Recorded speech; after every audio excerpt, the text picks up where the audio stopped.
આપણો દેશ ભારત દુનિયામાં સૌથી મોટી લોકશાહી ધરાવતો દેશ છે. દેશનું સંચાલન સરકાર કરે છે. આપણે દૈનિક પત્રો, ટેલિવિઝન કે વાતચીતમાં સરકાર શબ્દ સાંભળતા હોઈએ છીએ. દેશના સંચાલન માટે કે નિર્ણયો લેવા સરકારની જરૂર પડે છે. આયોજનપૂર્વક દેશના વિકાસ માટે સરકાર કાર્ય કરે છે. સરકાર દ્વારા બંધારણને કેન્દ્રમાં રાખી કાયદા બનાવવા, કાયદામાં સુધારા કરવા અને તેનો અમલ કરવાનું કાર્ય કરવામાં આવે છે. આપણા દેશની સરકાર મતદાન દ્વારા ચૂંટવામાં આવે છે. તમે વર્તમાનપત્ર વાંચશો તો સરકારના વિવિધ કાર્યો, નિર્ણયો કે જાહેરાતો અંગે જાણવા મળશે. દૈનિક પત્રો અને મેગેઝિન દ્વારા સરકારના વિવિધ કાર્યો અંગેની જાણકારી મેળવી શકાય છે. લોકોથી, લોકો વડે અને લોકો માટે ચાલતી શાસન વ્યવસ્થાને લોકશાહી શાસન વ્યવસ્થા કહેવામાં આવે છે. લોકશાહી શાસન વ્યવસ્થામાં સરકાર મહત્વનું અને આગવું સ્થાન ધરાવે છે. આપણો દેશ વિવિધતા ધરાવતો દેશ છે. દુનિયામાં સૌથી મોટી લોકશાહી અને વિશ્વમાં સૌથી વધુ મતદારો ધરાવતો આપણો દેશ લોકોના મતદાન વડે ચાલે છે. દેશની વિશાળતા અને અનેક પ્રકારની ભિન્નતાને લીધે એક જ સ્થળેથી વહીવટ કે સંચાલનમાં અગવડ પડે. આવી સમસ્યાઓ અને અગવડતાના કારણે સુચારુ વહીવટ માટે સરકાર વિવિધ સ્તરે કાર્ય કરે છે. લોકશાહી વ્યવસ્થામાં સ્થાનિક સરકાર, રાજ્ય સરકાર અને રાષ્ટ્રીય સરકાર કાર્ય કરે છે. સ્થાનિક સરકાર ગામ કે શહેરોની સાથે કાર્ય કરે છે. રાજ્ય સરકાર સમગ્ર રાજ્યમાં કાર્યભાર સંભાળે છે. રાષ્ટ્રીય સરકાર સમગ્ર દેશમાં કાર્યભાર સંભાળે છે. વિવિધ સ્તરે સરકાર જરૂરી છે. નિયમો બનાવવા અને તેને લાગુ કરવા આ સ્તરો ખૂબ જ ઉપયોગી છે. દેશના નિભાવ, વિકાસ અને કાયદો વ્યવસ્થાની જાળવણી માટે સરકાર કાર્ય કરે છે. આપણા દેશમાં લોકશાહી વ્યવસ્થાનો સ્વીકાર કરવામાં આવ્યો છે. આ દુનિયામાં સરકારના સંદર્ભે સરકાર અને તેની રચનાને આધારે સરકાર કે શાસન વ્યવસ્થામાં વિવિધતા જોવા મળે છે. સરકારના પ્રકાર દુનિયાના બધા દેશોમાં લોકશાહી શાસન વ્યવસ્થા નથી. દુનિયાના દેશોમાં કાર્યરત વિવિધ વ્યવસ્થામાં જોવા મળતા સરકારના પ્રકાર અંગે જાણીએ. આ પ્રકારના શાસનમાં લોકો મતદાન દ્વારા પોતાનો પ્રતિનિધિ ચૂંટે છે. ચૂંટણીમાં વિજેતા ઉમેદવારો દ્વારા સરકારનું નિર્માણ થાય છે. લોકશાહી શાસન વ્યવસ્થામાં લોકોને કેન્દ્રમાં રાખી સરકાર કાર્ય કરે છે. આપણા દેશમાં ચૂંટણી દ્વારા સ્થાનિક, રાજ્ય કે રાષ્ટ્રીય સરકારનું નિર્માણ કરવામાં આવે છે. કેટલાક દેશમાં લોકશાહી થકી ચૂંટાયેલ પ્રતિનિધિ દ્વારા મુખ્યમંત્રી કે વડાપ્રધાનની પસંદગી થાય છે.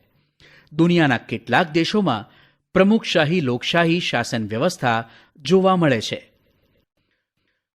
લોકશાહી સરકાર માટે કહેવાય કે સરકારનું સંચાલન લોકો દ્વારા સીધા મતદાન થકી આડકતરી રીતે લોકો જ કરે છે.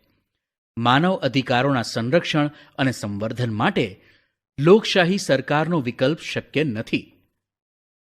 આમ લોકોના સર્વાંગી વિકાસ અને અધિકારો માટે લોકશાહી સરકાર ખૂબ જ મહત્વ ધરાવે છે.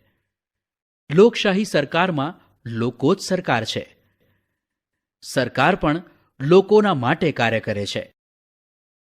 આપણા દેશમાં ચૂંટાયેલી સરકારની મુદત સામાન્ય રીતે 5 વર્ષની હોય છે. આ પ્રકારના શાસનમાં સામ્યતા કે સરખાપણાને વિશેષ મહત્વ આપવામાં આવે છે.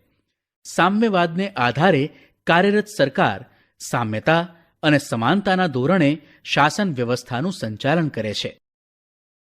વિશ્વના અનેક દેશોમાં સામ્યવાદી વિચારધારાને આધારે કાર્યરત સરકારો જોવા મળે છે. વિશ્વના અમુક દેશોમાં ચૂંટણી દ્વારા સામ્યવાદી સરકારોનું નિર્માણ થાય છે. કેટલાક શાસકો સામ્યવાદી વિચારધારાને આધારે સરકારનું નિર્માણ કરી લાંબા ગાળે એક હત્તું શાસક બન્યાના અનેક ઉદાહરણ જોવા મળે છે. શ્રમિકો, મજૂરો કે શાસિત લોકોને આર્થિક, બૌદ્ધિક કે વૈચારિક રીતે સમાનતા કે સામ્યતાના આધારે સરકારનું સંચાલન કે શાસન જોવા મળે છે. વ્યક્તિગત કે બળજબરીથી શાસન ચલાવનાર કેટલાક શાસકો આજે સામ્યવાદથી દૂર જઈ રાજાશાહી કે વ્યક્તિ કેન્દ્રી શાસન કરે છે. વિશ્વમાં સામ્યવાદી વિચારધારાને ડાબેરી વિચારધારા તરીકે ઓળખવામાં આવે છે. આ પ્રકારના શાસનમાં શાસક તરીકે કોઈ એક વ્યક્તિ શાસન કરે છે. મોટે ભાગે રાજાશાહી વ્યવસ્થામાં શાસક એટલે કે રાજાનું પદ વારસામાં મળે છે. આ પ્રકારના શાસનમાં લોકોને પોતાનો શાસક ચૂંટવાનો અધિકાર હોતો નથી. આજે દુનિયાના કેટલાક દેશોમાં રાજાશાહી જોવા મળે છે. ક્યાંક રાજાશાહીમાં લોકોને ચૂંટણી દ્વારા નામ પૂરતા જોડવામાં આવે છે. રાજાશાહી સરકાર માટે કહેવાય છે કે અહીં વ્યક્તિ કેન્દ્રી શાસન હોય છે. એક વ્યક્તિ દ્વારા લેવાતા નિર્ણયો અહીં આખરી માનવામાં આવે છે. લોકોની સુખાકારી, સુવિધા કે વ્યવસ્થાને બદલે શાસકની સુખાકારી, સુવિધા કે વ્યવસ્થાને જ મહત્વ આપવામાં આવે છે. લોકોના જીવન ધોરણને ઊંચું લાવવા અને તેમની સુખાકારી માટે લોકશાહી શાસન વ્યવસ્થા કાર્ય કરે છે. લોકોને કેન્દ્રમાં રાખી જરૂરિયાતોને ભાવિ આયોજનો કરતી વખતે ધ્યાનમાં રાખવામાં આવે છે. લોકો પોતાની તરફેણમાં મતદાન કરે તે માટે લોકશાહી શાસકો સરકારનું સંચાલન કરે છે. લોકોની સુખાકારી, સુવિધા અને વિકાસને મહત્વ આપી બંધારણને આધારે લોકશાહીના મૂલ્યોનું જતન કરવામાં આવે છે. સૌને સમાનતા, સુરક્ષા અને સુવિધા માટે લોકશાહીના મૂલ્યોને ધ્યાનમાં રાખી આયોજનો અને યોજનાઓ અમલી કરી લોકશાહીના મૂલ્યોનું જતન થાય તે માટે કાર્ય થાય તે જરૂરી છે. સરકારનું કામ કાયદા બનાવવાનું છે. આ કાયદા સૌએ માન્ય રાખવા પડે. સરકારને કામ કરવા માટે વિવિધ કાયદા મહત્વનું સ્થાન ધરાવે છે. સરકાર જોડે કાયદાના અમલ સાથે તેમાં સુધારો કરવાની પણ સત્તા હોય છે. સરકારના કાયદાને લોકો પડકારી પણ શકે છે. પોતાના અધિકારો અને થયેલ અન્યાય સામે અદાલતોનો સહયોગ મેળવી શકાય છે. સરકારના કાયદા અને કાર્યવાહી સંદર્ભે લોકોને લાગે છે કે તેનું યોગ્ય રીતે અમલીકરણ થતું નથી, ત્યારે તેઓ પોતાનો અવાજ અદાલતમાં રજૂ કરે છે. જરૂર જણાય ત્યાં અદાલત સરકારના વિવિધ મુદ્દાઓ માટે સૂચન કે આદેશ કરી શકે છે.